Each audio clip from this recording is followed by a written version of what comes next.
ya la suman varios movimientos políticos distintos, aunque con una tendencia importante social y con una ideología conjunta de esa experiencia. ¿Qué hay que aprender para que no nos pase lo mismo con el Frente Amplio?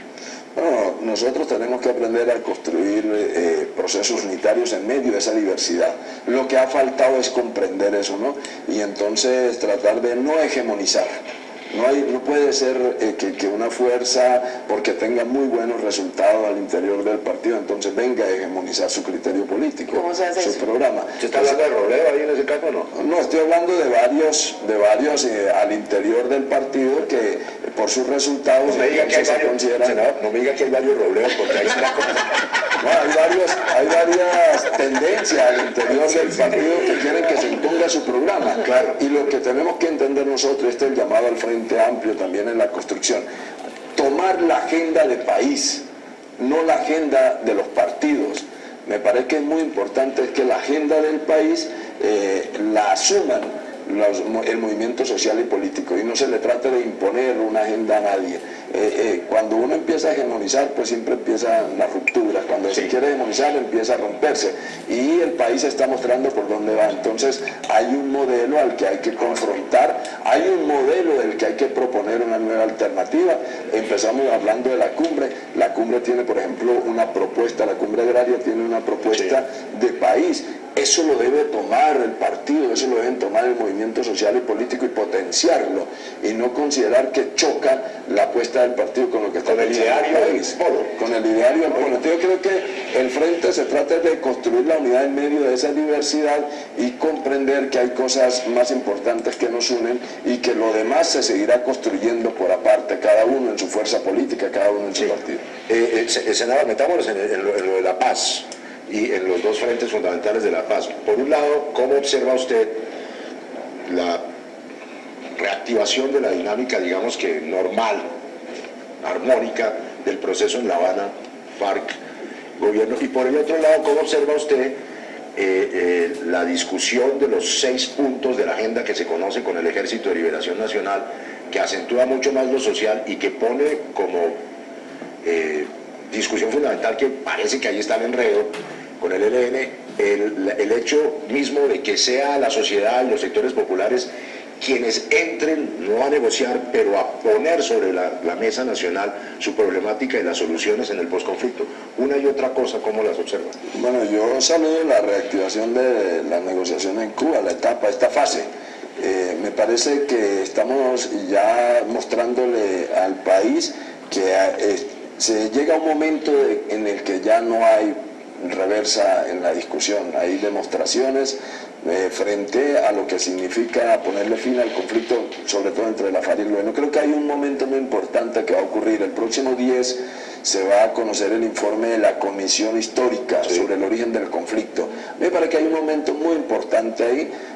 Ojalá que ese informe recoja lo que mucha gente concibe como el origen del conflicto, y que nos permita avanzar hacia un proceso de verdad. Principalmente aquí se tiene que conocer la verdad.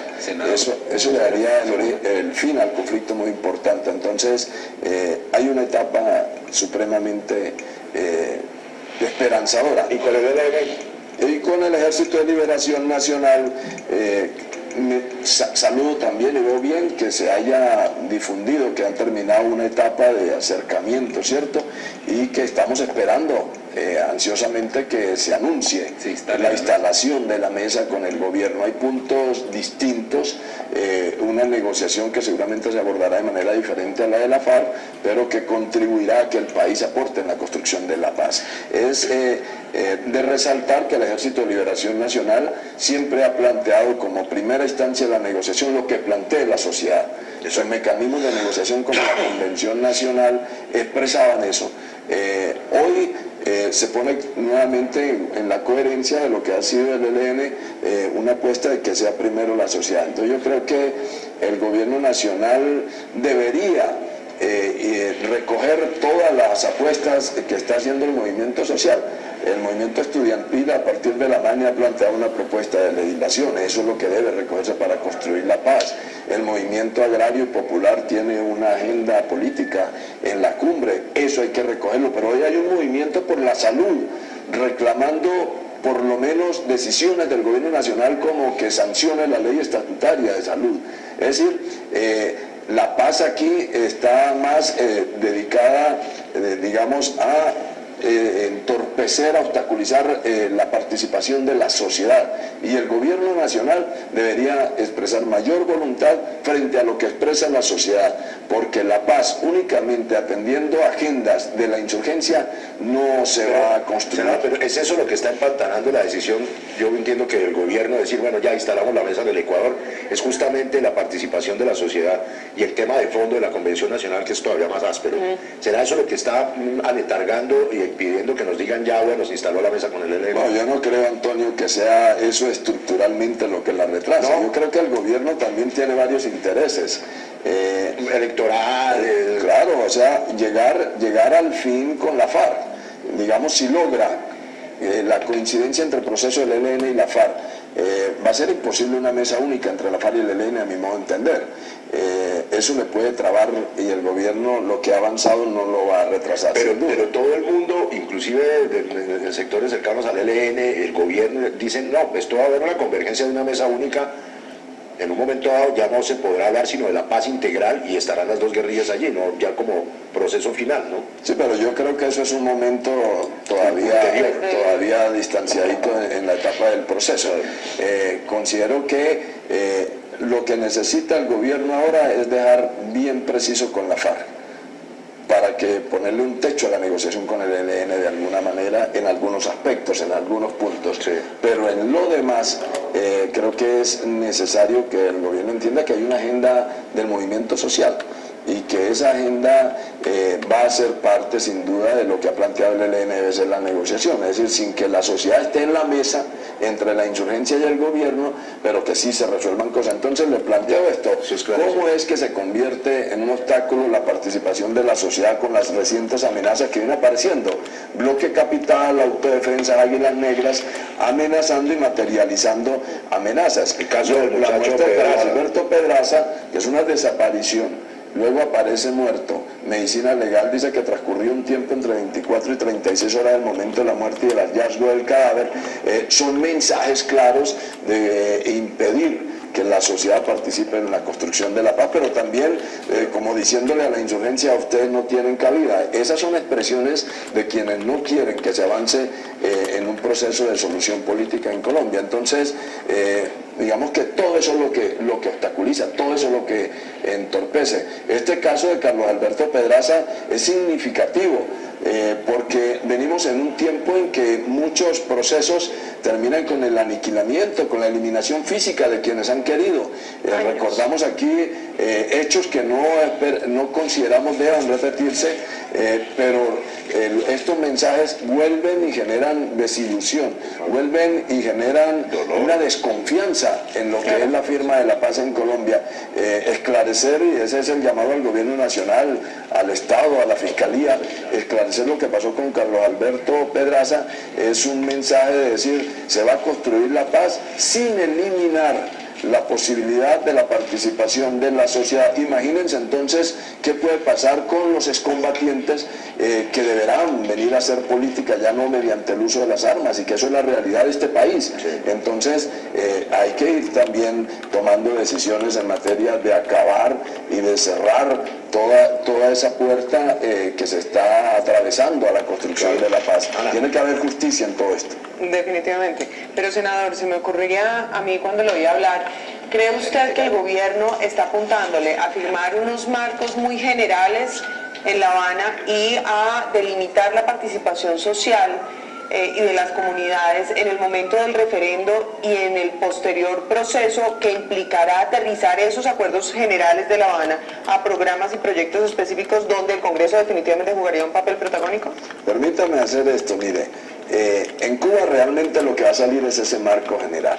Lo que va a salir son las bases, los cimientos, y esperamos que por lo menos quede un camino por el que se pueda transitar a futuro, pero no es la solución de todos los problemas. ¿Qué viene? Que el gobierno se ha venido adelantando a colocar obstáculos. Nosotros lo hemos dicho, desde el Polo Democrático Alternativo lo hemos dicho, el gobierno, mientras avanza en el marco para la construcción de la paz, entonces firma acuerdos con la OTAN, le radica el proyecto de ley 133, que es la Zona Integral de Desarrollo Rural y Económico, hace más ágil la entrega de licencias para proyectos mineros, es decir, viene efectivamente adelantándose a lo que tendría que ser una etapa del posacuerdo, o que lo que el gobierno llama el posconflicto. Es decir, no profundice las condiciones o no garantice la profundización del modelo, sino que debería estar permitiendo que la sociedad participe. Entonces, le pongo una relación, mientras en Cuba se dice en el segundo punto de participación, tiene que haber garantías para la oposición, el gobierno radica el proyecto de reforma constitucional que llamó equilibrio de poderes, que de alguna manera cierra las posibilidades, si avanza, si sale como está, como fue la iniciativa, la participación de las minorías en este país. Frente nacionalista. Entonces lo que estamos diciendo es, en la construcción de la paz, ese marco legal tiene que estar acompañado por una voluntad del gobierno de ofrecer las garantías y las condiciones para que la sociedad participe. La solución del conflicto social. Es resolver el conflicto social que realmente es el que podría poner fin al conflicto armado.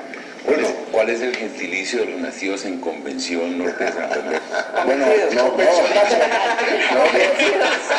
nosotros le decimos convencionistas, pero convencionista es el que va a una convención, a una reunión. Entonces algunos han dicho, no, llámense convencionenses, pero ya eso es enraizado en nosotros, entonces no somos convencionistas. Pues queremos que esa convención nacional de los convencionistas nacionales se reúna en la cronología de este proceso, no pronto. Sí. Bueno, nosotros esperamos también que sea la sociedad colombiana la que participe. Un tema con el cual hay que hablar con usted, pero ya vendrá otra vez, es el tema de la minería y de la ciudadanía campesina, pues que es que aquí se creen que los campesinos no son ciudadanos. Las herencias del feudalismo y del campo sí existe. El campesino no se reconoce en la Constitución, porque nosotros venimos adelantando el proyecto de la reforma de la Constitución. No existe la palabra campesino en la Constitución, se reconoce solo trabajador rural. Eso es una situación también para hablar de paz. Reconocimiento del sujeto político es fundamental para la construcción de la paz y el respeto a esa diversidad. Entonces nosotros decimos, ¿cómo hay política pública para el campesinado si no está incluido en el marco local? Tenemos que hablar. Infortunadamente se nos termina el tiempo. Oiga, ¿a usted le gusta la salsa, senador? Yo soy buen salsero. Bueno, este no es muy buen cantante, pero ha sido buen compositor. La canción se llama Demasiado Corazón, la